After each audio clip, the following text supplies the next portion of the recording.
जय Shri Ram traders. So guys, आज थी 20 अगस्त और आज हमने निफ्टी 50 में एक ट्रेड प्लान करी थी 2 लॉट के साथ। काफ़ी प्रॉफिटेबल ट्रेड थी। तो बिना कोई टाइम पास के चलिए दिखाते हैं आपको ट्रेड के पीछे का लॉजिक। सो गाइस, एक बात और, ट्रेड के पीछे का लॉजिक बताने से पहले मैं आपको बता देता हूँ, मैंने जो कल अपनी प्रेडिक्शन बताई थी 19 तारीख को, आज मार्केट बिल्कुल सेम ही रिएक्ट करी है। आज मार्केट 25,000 के एक लेवल के ऊपर, जो हमने लेवल कल बताया था उसके ऊपर सस्टेन करी है। अगर आपने हमारी प्रीवियस वीडियो एनालिसिस देखी होगी तो आपने आज अच्छा खासा प्रॉफिट किया होगा। ठीक है। सो गाइज, ये चार्ट है निफ्टी 50 का। मैंने अभी तक कोई भी एक लेवल नहीं लगा रखा है। ठीक है। अब आप इसको ध्यान से देखो। आप ये देखो, मार्केट ने एक गैप डाउन दिया है हल्का सा, कितने पॉइंट्स का, ये लगभग 15-20 पॉइंट्स का गैप डाउन होगा। ठीक है। गैप डाउन होने के बाद एक रेड कैंडल दिखाई स्ट्रॉन्ग, कि बताया गया है कि अभी पुट वाले अभी यहाँ पे स्ट्रॉन्ग है, सेलर अभी स्ट्रॉन्ग है। ठीक है। लेकिन नीचे की साइड हमारा एक ये सपोर्ट भी था। ठीक है। मार्केट ने यहीं पे सपोर्ट लिया है, लेकिन मैंने यहाँ पे अपनी ट्रेड प्लान नहीं करी थी। मैंने आपको बताया था कि हमें सिर्फ कहाँ ट्रेड लेनी है, या तो इस लेवल के नीचे जाए मार्केट, कौन से लेवल के, ये 24,850 के, या फिर 25,000 के ऊपर जाए। ठीक है। मैंने यहाँ पे कहीं पे भी कोई भी ट्रेड प्लान नहीं करी। ठीक है। जैसी मार्केट मेरे लेवल पे आई, मैंने क्या लेवल बताया था आपको, 25,000 के ऊपर। ठीक है। 25,000 के ऊपर, और एक ये लेवल था हमारा 25,025 के ऊपर सस्टेन करे। ठीक है। तो मैंने क्या कहा, जैसी मार्केट इस 25,000 के लेवल को ब्रेक करा ना, ये देखो इसको ब्रेक करा। ठीक है। ब्रेक करते मैंने करा रीटेस्ट का वेट। रीटेस्ट के बाद मार्केट ने ना ये 25,000 को ब्रेक कर दिया था। ब्रेक करते कई पुट वालों ने, हल्के फुल्के वालों ने यहाँ पे रिटेलर्स ट्रैप हो गए, यहाँ पे उन्होंने एंट्री बना ली पुट साइड के लिए कि मार्केट डे लो तक जाएगी। लेकिन ऐसा कुछ नहीं हुआ। जैसी सेकंड ग्रीन कैंडल बनी तो मैंने यहीं पे अपनी एक ट्रेड प्लान कर ली थी 2 लॉट के साथ निफ्टी में। ठीक है। जैसे यहाँ पे ट्रेड प्लान करी, उसके बाद देखो आप मार्केट स्लोली ऊपर ही जा रहा है।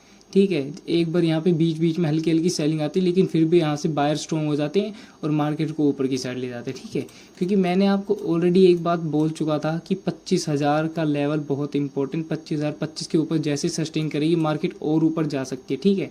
अब आपको मैं रजिस्टेंस और सपोर्ट के लिए बताता हूँ। अब हम आ जाते हैं 1 डे के टाइम फ्रेम पर। ठीक है। 1 डे के टाइम फ्रेम पर देखो, मार्केट अभी यहाँ पे चल रही है। अब मैं ये लेवल हटा देता हूँ, आप खुद देखना कि बीच में कोई सपोर्ट आपको दिखाई दे रहा है, कोई रेजिस्टेंस कुछ दिखाई दे रहा है, कुछ भी नहीं है। यहाँ से अगर मार्केट निकल गई ना तो हमें सीधा लेवल दिखाएगी दूसरा 250 का। ठीक है। क्योंकि एक साइकोलॉजिकल लेवल और बता सकता हूँ आपको, ये हल्का फुल्का अगर मार्केट रुक सकती है तो 150 के आसपास, यहाँ पे 150 के आसपास रुक सकती है। थोड़ा बहुत टाइम पास करें, नहीं कि मार्केट में जो लेवल्स दिखाई देते हैं ना वो 200, 250, 300 के ऊपर के लेवल दिखाई देते हैं। ठीक है। तो ये थी हमारी आज की ट्रेड। मैंने यहाँ पे ट्रेड प्लान करी। होप कि आप लोगों ने कहीं पुट की ट्रेड प्लान नहीं करोगी, क्योंकि मैंने प्रीवियस वीडियो में बता दिया था आपको 25,000 के ऊपर आपको कुछ भी हो जाए ट्रेड लेनी है। मैंने अपना एक लॉट यहाँ पे सेल कर दिया था, दूसरा लॉट मैंने अभी भी होल्ड कर रखा है।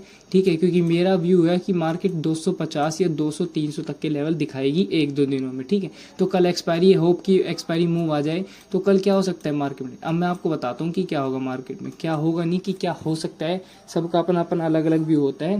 तो मेरे हिसाब से ना मार्केट में क्या होगा, ये जो 25,000 का लेवल था ना, अब यहाँ पे कम से कम 3 करोड़ पुट राइटर्स बैठे हुए हैं और कॉल वाली साइड कम हो गए। ठीक है। कॉल में शायद 1.5 करोड़ के आसपास होंगे। ठीक है। तो हमें डेटा कह रहा है कि मार्केट को अभी ऊपर ही जाना है, क्योंकि पुट राइटर 3 करोड़ है। तो आप हिसाब लगा सकते हो 3 करोड़। जब कॉल वाले के शॉर्ट्स कटेंगे तो मार्केट बहुत तेज़ी से शॉर्ट कवरिंग मूव देगा। ठीक है।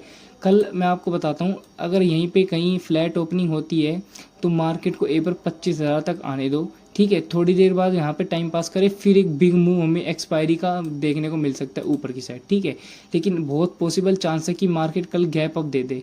गैप अप कहाँ देगा, 100 के लेवल के आसपास बाई चांस गैप अप दे देगा। ठीक है। तो मार्केट को पहले नीचे आने देना, थोड़ी देर यहाँ पे टाइम पास करने देना, फिर एक एक्सपायरी मूव हमें ऊपर की साइड दोबारा देखने को मिलेगा, जो कि मार्केट को लेके जाएगा 150, 200, 300 तक के लेवल के आसपास। ठीक है। तो ये दो आपको ध्यान में रखने हैं लेवल, आपको बता दिए मैंने। मार्केट को जल्दी दिखाने वाला है 250 का और 300 तक का लेवल। अगर थोड़ा सा हर्डल, हल्का सा हर्डल ये 150 का थोड़ा सा दिखाएगा, यहाँ से मार्केट थोड़ा सा नीचे आ सकता है, लेकिन आपको डरना नहीं है, मार्केट दोबारा ऊपर ही जाएगा और इससे बड़ा मूव आपको देखने को मिला। तो मैंने आपको बता दी कि अगर गैप अप मिलेगा या गैप डाउन मिलेगा, फ्लैट ओपनिंग मिलेगी, तो आपको क्या करना है। फिर अगर गैप डाउन मिले तो कोई बात नहीं, हमारे पास अभी अपना सपोर्ट है। अगर मार्केट में स्ट्रॉन्ग सेलिंग दिखाए, अगर मॉर्निंग में ही मान लो गैप डाउन दिखा और गैप डाउन में एक रेड कैंडल आ गई यहाँ पे, ठीक है। तो रेड कैंडल के बाद अगर मार्केट थोड़ा यहाँ पे टाइम पास करता है, फिर नीचे की साइड ब्रेक करता है, तो पॉसिबल चांस है मार्केट अपने इस सपोर्ट के आसपास आ जाए 850। अगर शाम तक 1-1:30 बजे तक ये सपोर्ट भी टूट जाए तो आप एग्रेसिव सेल कर सकते हो, क्योंकि इसके बीच में हमारा ये 2-3 दिन का ये जो गैप अप था, इसका गैप है, ये गैप फिल करने के लिए मार्केट दोबारा आ सकता है 24,670 के आसपास का, ठीक है। सो ऐसे ही डेली वीडियो एनालिसिस के लिए ज्वाइन करें हमारा टेलीग्राम ग्रुप और सब्सक्राइब कीजिए ऑफिशियल ट्रेडर को। जय श्री राम।